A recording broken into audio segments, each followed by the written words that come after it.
This is Nick of Books Are Sick here, and that's a fun thing to say. Nick of Books Are Sick. I'm gonna maybe carry on with that for the beginning of every episode going forward because I like it. And I was just gonna say, welcome to this episode, and what we're gonna do here, what I'm gonna do is I've kind of like I need a little bit of structure to things for like things to actually really pan out and work. So one of the things I'm gonna do is a weekly episode that's kind of like a recap episode where I'm going to just kind of go through the books that I'm reading, the books that I plan on reading next, book pickups with some like really nice little close-ups of the pretty books, which I'm excited about. We're going to do that in this one here.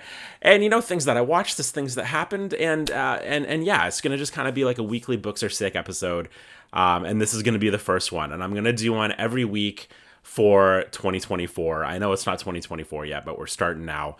And then maybe beyond, you know what I mean? We'll do an episode a week for the whole year of 2024. And then if it goes well, we'll just kind of carry on with that. You know what I mean? You know what I mean?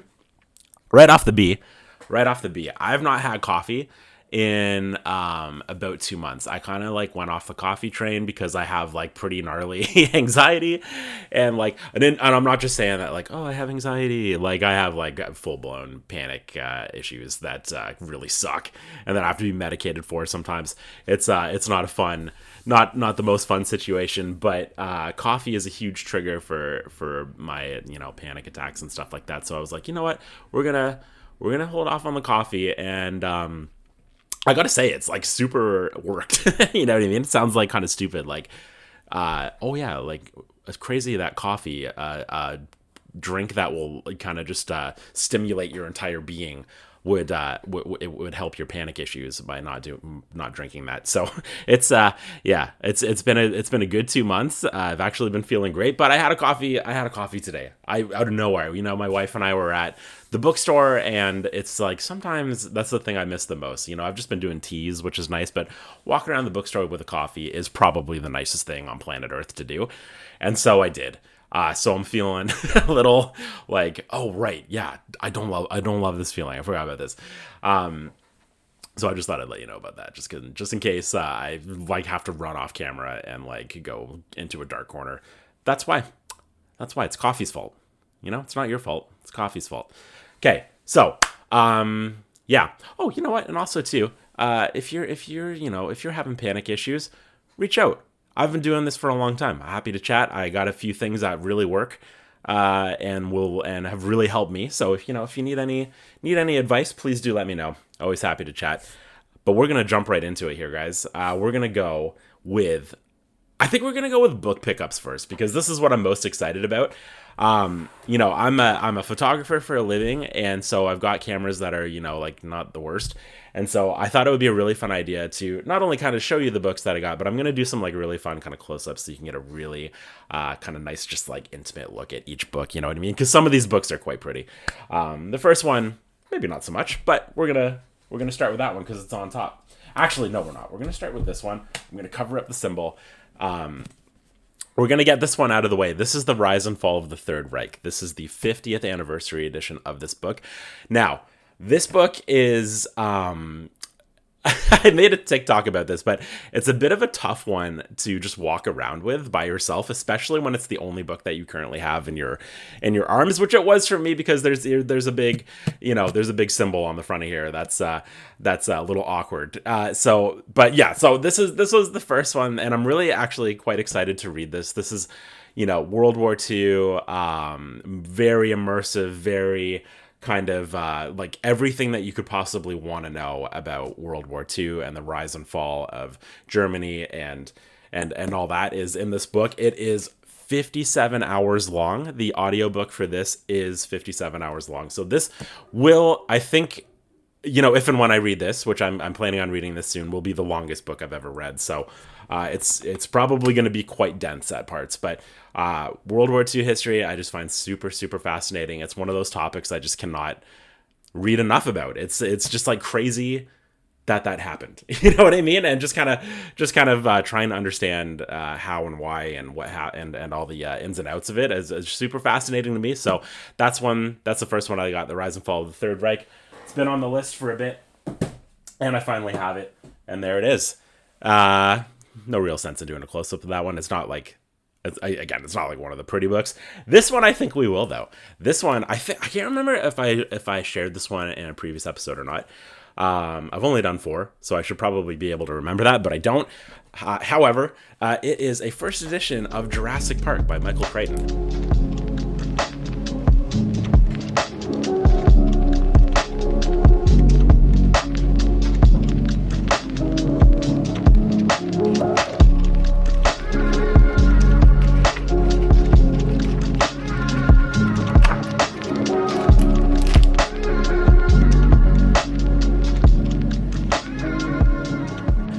This is such a cool book to own, I think. I got this from Kaiuli Books.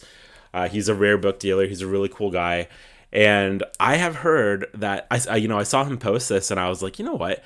Jurassic Park is one of those books that everybody says if you even kind of like the movie, you're going to love the book. The book is so good. Oftentimes with these blockbuster movies, they're able to make lemonade out of lemons, or, actually I should say oftentimes, it's usually probably the other way around. But with Jurassic Park's case, a lot of people say that the book is just incredible and really, really fun. So I'm looking forward to reading that. I'm probably just going to read this edition. It is a first edition, but as you saw from the close-up there, it's like, it's a first edition, but it's seen better days. It's got someone's name in it and all that. I think I would have no problems reading this as my first time for Jurassic Park. If you've read Jurassic Park, please let me know your thoughts on it. I'm always excited to hear what people think of the books that I'm sharing and that I'm planning to read. But yeah, Jurassic Park, first edition, just a nice one to have on the shelf, nice one to pull out and show friends. So yeah, that's that one. We're moving along. This one, I'll do a close-up of this one. I'll do a close-up of the rest of these. You know what I mean? Who cares? I don't. I got time. I got nothing but time. We're just sitting here. It's another friggin' gloomy day here in Canada. It's like wild. I don't know how it is where you live, but it has been dark for 9 days straight. You know what I mean? And it just kind of just grates on you. And I always got to remember, too, that I have to do these videos before 4 o'clock, because if I don't do it before 4 o'clock, it's pitch black and I don't got the light. You know what I mean? Anyway, excuse me. So next up, we have a Donna Tartt book, and you might be thinking right off the B, oh, Donna Tartt, he got The Secret History. I didn't get The Secret History, although I am going to read The Secret History. Everybody's talking about The Secret History and how good The Secret History is, so I am going to read it. For sure, I'm going to read it. However, there's a few trusted people I have in the book world that have made videos saying, Donna Tartt is a fantastic writer, beautiful writer. And if you want to get into her, start with the Goldfinch, which is what I got, the Goldfinch. And let's get into a close-up right now.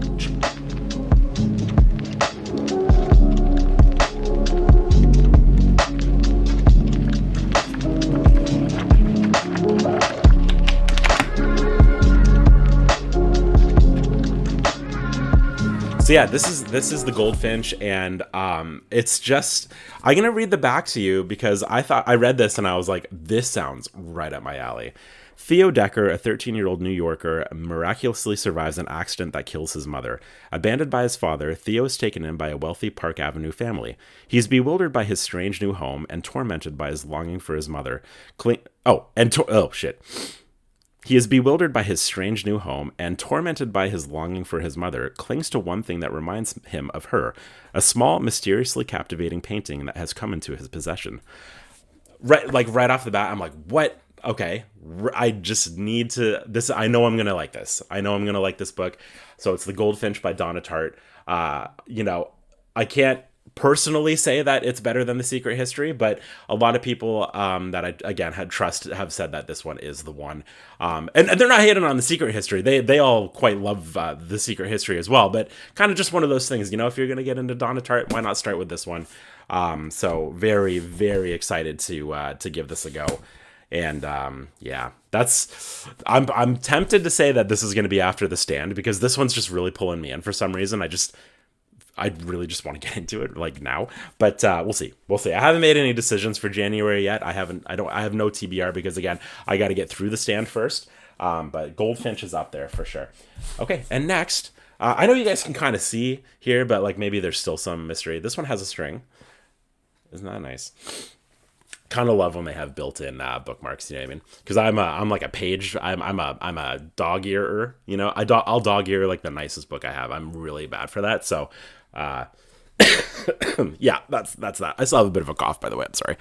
So this one I'm excited about as well, and it is The Picture of Dorian Gray by Oscar Wilde.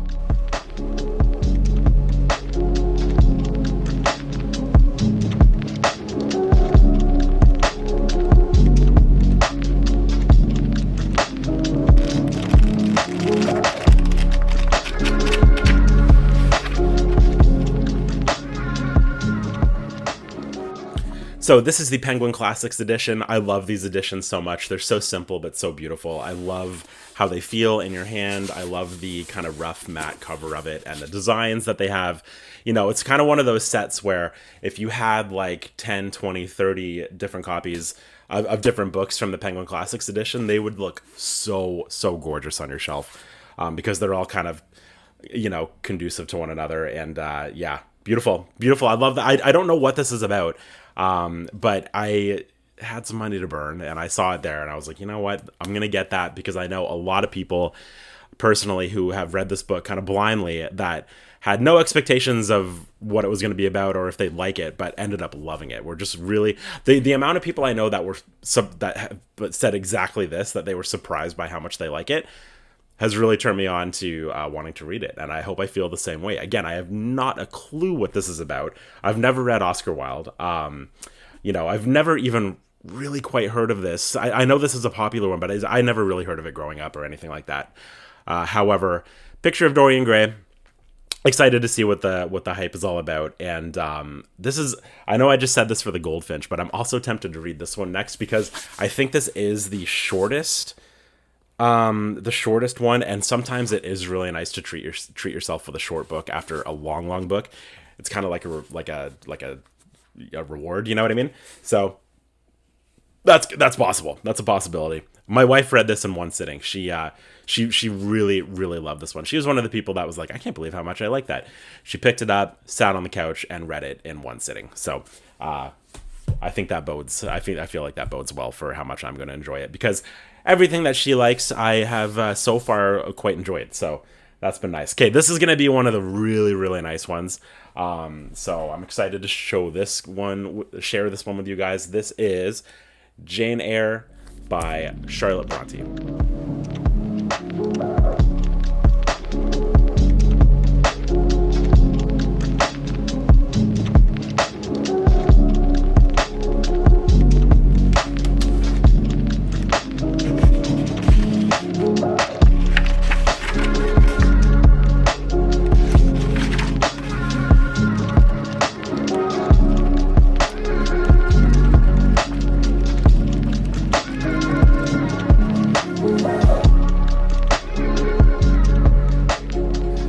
As you can see from that, this is just an stunning copy of this book. I mean, even if I don't end up reading this, which I'm going to read it, I'm just happy to have this so that I can pull it out and look at it, because I don't know if you could tell from the close-ups there, but it's got so much texture to it.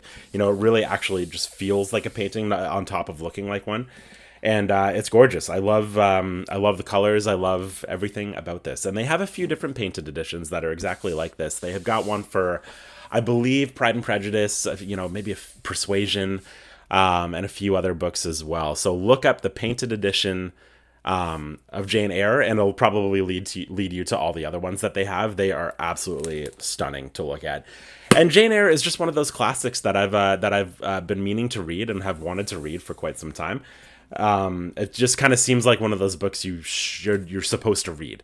You know what I mean? And so yeah, I'm excited to do that, and I'm probably going to read this copy, as crazy as that sounds. But you know, I just think that would be a nice thing to do, so I'm going to do it. Yeah, I love this quote on the back too. I am no bird and no net ensnares me. You know, I feel like this is going to be a very quotable book, and I'm excited to get into Jane Eyre. So that's the next one. Let me try and fit it back in this little sleeve here, because I don't want to... Can he do it? Probably not. Yeah, there we go. Cool. Okay. So I've only got one other book to share, and this actually isn't my book. This is a book that I got my wife for Christmas. I was really excited about this. And I just, it was kind of one of those things where I was like kind of just waiting. I was like, come on, open it. So my wife, big Jane Austen fan, huge Jane Austen fan. She collects Jane Austen books, and she's got some really, really cool ones. But I would be confident in saying that I think this is the nicest one that she now has in her collection, and it is. Look at that! It is a copy of Pride and Prejudice by Jane Austen.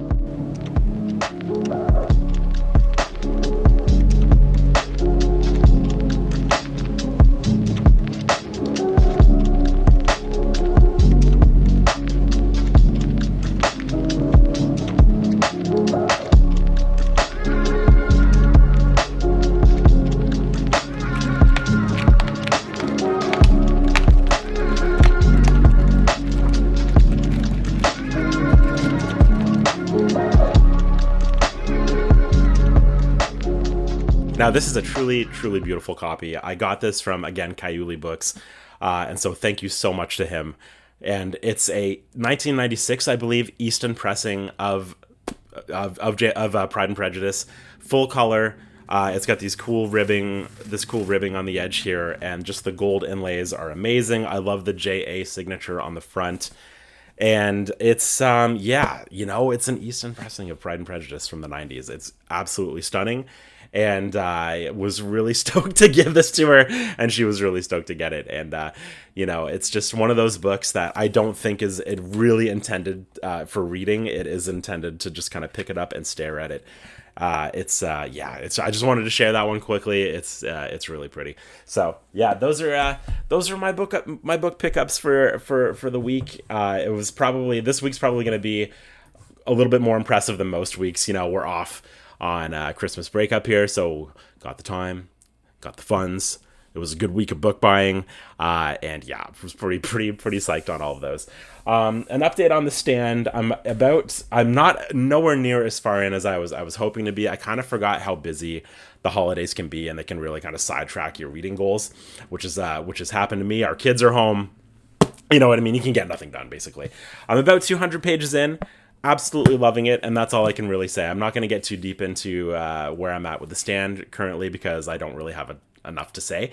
But other than, I'm loving it. And, after this video and once I post this, I've got some free time. So I'm hoping to spend 3 or 4 hours just reading if I can. That's kind of the hope. So yeah, that's kind of more or less it for this one.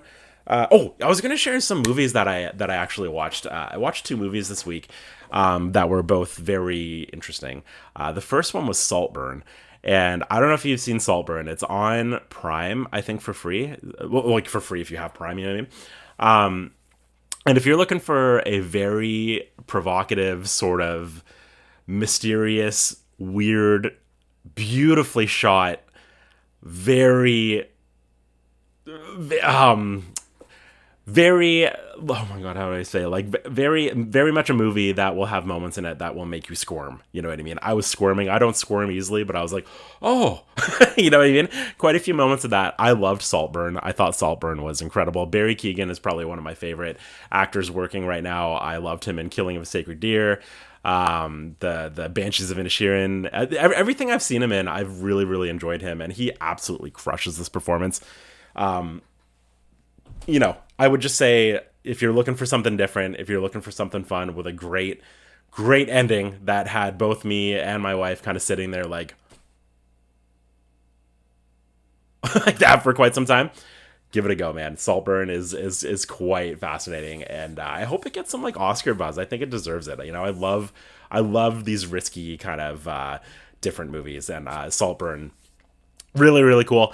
And I also saw, I believe it's called Talk to Me, which is a horror movie out of Australia that I had heard a lot of buzz about a while ago. It's about basically an embalmed hand that these kids have. I can't remember why they have it. They just have it. And they can do this ritual with it where, you kind of hold its hand and light a candle, and it will transport you to basically the dimension of the dead, I guess you could say. And it's It's great. I won't lie. I found it like a smidge underwhelming. I had heard so much. There was so much hype about it, and I've seen so many people say that it was their favorite horror movie of the year. And as a huge horror movie fan, I was kind of hoping to be a little bit more scared than I was. I didn't find it overly scary, but a very unique story, very unique take on a horror movie. And the ending, I think, makes the entire thing well worth watching. The ending, I thought, was beautifully done, perfect. Definitely one of those final scenes where you're like, you know what I mean? So, Talk to Me, worth the watch. I believe that's on Netflix for free as well. Again, for free if you have Netflix. But yeah, two very interesting movies. It's been a good week for movies. Been a good week for book buying. Not a great week for reading, but we're gonna get there. And so that is gonna wrap up week 1 of Books Are Sick. Thank you for being here. Again, really enjoying this. We'll have week 2 next week. Go figure. And I'm still going to sprinkle in little episodes here and there. Hoping to do about 2 or 3 episodes a week, as well as like with these weekly kind of episodes being included in that. So, thanks guys, and you know what I mean. See you later. Bye.